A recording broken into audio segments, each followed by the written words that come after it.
Hi, I'm Sarah Feldman. We're here at TiETV 2018. I'm going to talk to Randi from Figure 8. Can you tell us a little bit more about your company?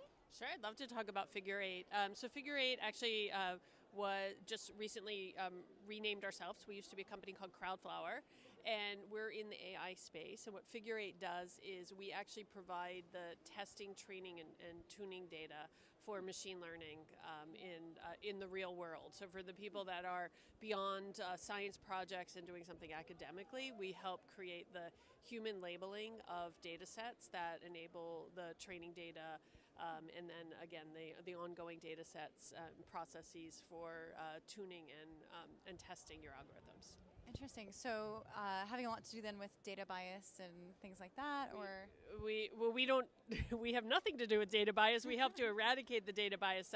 I mean, one thing that's very misunderstood is that the way these algorithms learn are from human labeled data sets. So that's where everything starts. So making sure that there's not bias in both the labeling as well as in the people that are labeling and the rules and regulations for what's considered an accurate label or not is ultimately what will proliferate into how the algorithms act when they're out in the real world. well, how do you account or make up for data bias and keep that out of the That's a good question.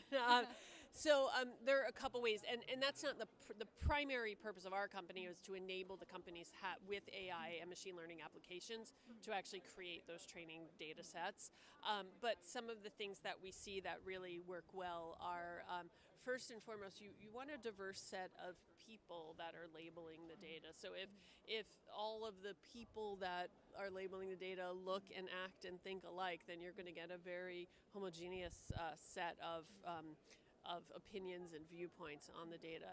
The other thing is to actually look at the data itself. So, for example, if you're using human recognition data, then you want a diverse set of people, races, gender, ages, sizes of people that the algorithms will learn to identify as people or even as people doing certain things. So looking for diversity in the data sets is a good way to make sure that you don't have the bias once, again, the algorithms are out in the real world. Great. Well, thank you so much for joining us today. Thanks for having me.